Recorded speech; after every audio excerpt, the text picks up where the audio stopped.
Emmanuel and Scott, welcome. Tell me, what's the name of your film? It's called A Thousand Suns. Thousand Suns. Now, what was the inspiration behind making this film? Emmanuel, you're the director, and Scott, you're the composer in the film. Correct. Okay.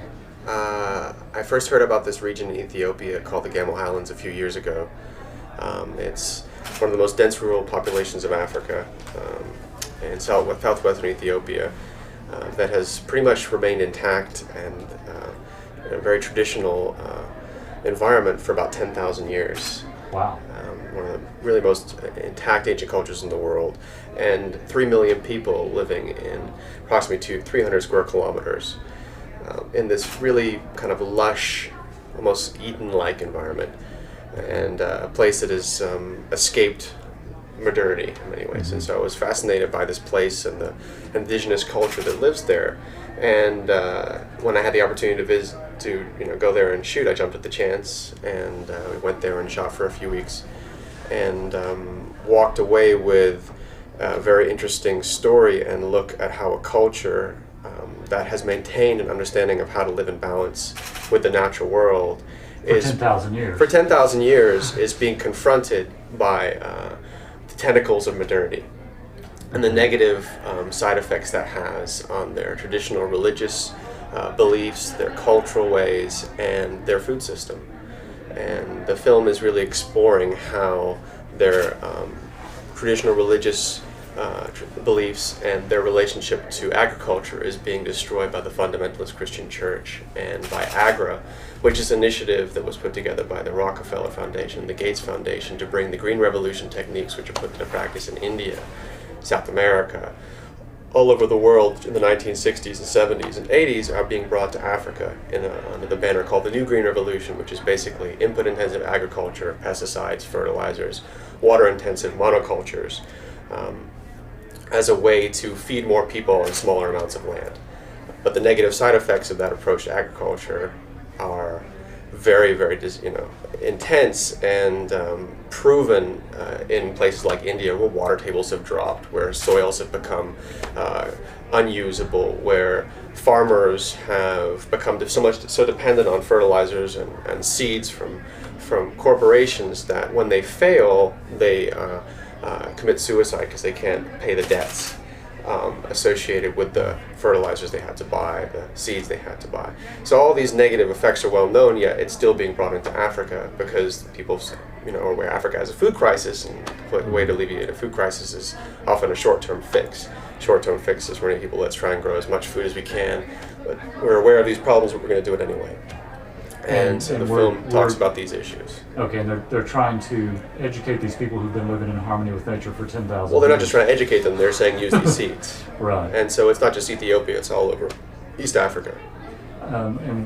And now are they feeling the impact of development, like closing in around them as well? Not yet. I mean, they're still a pristine, intact environment, but they're on the cusp, and development can happen pretty quickly. So once once that threshold is crossed in 10 years, the whole community, again, which has been sustaining itself for 10,000 years, could be ripped apart. The other component is there's a religious aspect to what's going on, as you've explained to me before, that the main people doing the convincing are also evangelicals who've moved in and found an area to essentially find new converts to kind of fundamentalistic Christianity. So that's a whole nother side bar that he deals with, is the indigenous culture and religion versus the kind of Western religion that's moving in. And that's the main way in which these people are being convinced.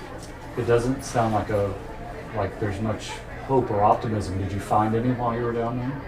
Sure, there's the hope and optimism of the people, but the realities of the situation is there are these, opposing forces, and there's traditional ways of relating to the land, traditional ways of relating to what people call God or the sacred. Mm-hmm. And then there's another approach which says our way is the only way, and our way is what we want to do, and regrettably, one has a lot more money and power than the other. But there are people who are trying to, stop what's happening and work with the local communities to try and make them understand how to deal with the issues of these particular scenarios, and say, well, this is how you got to work if you want to work in the Western world dealing with these kinds of problems. So that we're going to help you out. We're going to try and facilitate, working with lawyers or dealing with setting up organizations so you can be at the table. But it's challenging because it's a big issue and it's a complicated issue. And in a country like Ethiopia, where most people don't think of lush abundance, the government looks down upon this part of the country, looks down upon these indigenous tribes as kind of backward people, reminding of an age in the past, not of moving forward into the 21st century. So there's a lot of issues there. A lot of dynamics. It's not an easy thing, but there's hope. I mean, there's always hope in the darkness. How you were down there for how many weeks? Just 2 weeks. 2 weeks. Yeah.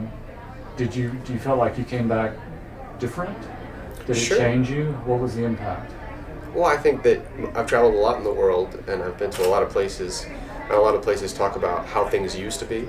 Mm-hmm. It was like this before colonialism. It was like this before corporate interests took over. It was like this, before the Western world dominated our own cultural understanding. And here was a place that was actually still there. The threats were right around the corner, but it was intact and it was large. And so, and you were walking on. I'd never been in any part of the quote developing world that didn't have plastic everywhere. And there was not an ounce of plastic anywhere in this place for hundreds of square miles. And that was to me quite astounding. There were no plastic implements. It was all traditional implements. And again, a lot of people, it wasn't a remote village in the middle of the Amazonian rainforest. It was 3 million people on 300 square miles. So you get the kind of scope of what it is, and it's very unique because there aren't many places like that left in the world. So it was a unique pocket of cultural diversity, biological diversity, agricultural diversity, and 3 million people who are practicing a way of relating to nature, which I think can be a helpful tool to us as we as we're challenged by industrialization on every level and the implications that has on our way of life and on our world around us. And how were the people? Did you find a diversity? Did you find a diversity of perspectives on how the people felt about it, or were they pretty unified in their opposition to progress? No, there's definitely some there's some diversity perspectives. Some of the younger people are more interested in breaking away from traditional ways. The rest of us here, teenagers, young people, we're lured by shiny objects, and we're really good at throwing shiny objects in front of people. Brand new cars, CD players, all these things. This is what comes with that. When you take this, then you forget about that old stuff. And with that, with the, interest in materialism, the temptation leads to forgetfulness of traditional ways. And that part of that is just the reality of the modern era. But then the implications of that on our traditional system, on the ecosystem, on the culture, on the language. All has an effect. And, within a few years, as we've seen other parts of the world, in America especially, Native American languages, are dying day and night. And, the same thing can happen in other parts of the world. And this is one of the few parts of the world that's left like that. So you captured what may be a dying culture. I hope not. Yeah. And Scott, now you guys knew each other in school, correct? That's right. We went to music school together. Okay. Emmanuel is actually a great bass player and was a prodigy. And we met in school and played together, and then since then I went on to write music for films and television and a lot of documentaries, and we've been collaborating for 2 or 3 years now. 3 years. How did this hit you when you're watching the raw footage and you've got to come up with music to bring this more to life than the story already is? I thought it was really interesting, and it presented a great challenge for me because in the same way that there's this relationship between the modern world and the ancient world. Well, that came up in the music as well. How indigenous do we want the score to sound versus things that we're used to hearing in documentaries? Even documentaries where we think we're hearing really, music with local flavor, that we're used to telling stories in a very certain kind of way in Western society. And the goal of this piece is not to play it for the people in the Gamma Highlands, it's to play it for people in the rest of the world, so it needs to be accessible to people who are used to hearing things a certain way. So that was the challenge, was to infuse it with things that felt authentic and natural, and also told the story in a way that, you know, the average person would be receptive to it. And there were even moments in there where, for instance, we had part of the title "A Thousand Suns" comes from this festival, this dance festival and music festival, where all these tribes come together, if I'm not mistaken, Yeah. right? And so there's even elements of that, actual live recordings from that we used and overlaid against more, you know, Western type flavors. And it was, for me, it was just a really interesting challenge to hone in on that. And it came up in discussion sometimes, oh, this is a little too far. Sometimes we just really needed something that was for storytelling, and sometimes we needed something that was more convincing for the local flavor.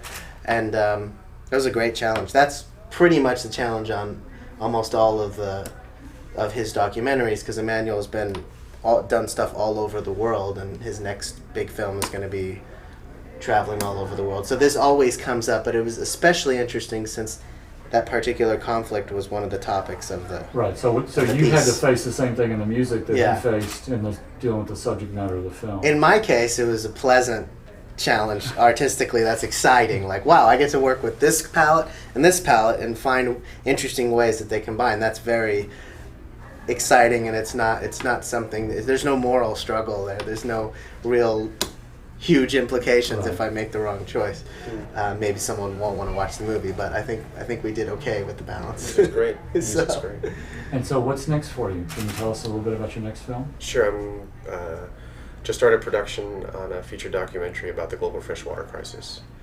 Okay. It's called Elemental, and Okay. it explores our relationship to water through the lives of three characters, three people who've been transformed by their relationship to water in very different ways, and are working to try to transform our relationship to water through the different ways they are working to, you know, one is working to deal with the tar sands in Canada and the just catastrophe that's affecting the water system and actually every aspect of the ecosystem up in northern Alberta as a result of the largest construction site in the world. The tar sands is the largest construction site in the world. It is a very, very dirty way to get oil. From every one barrel, you put 1 barrel of energy, you get 3 barrels back.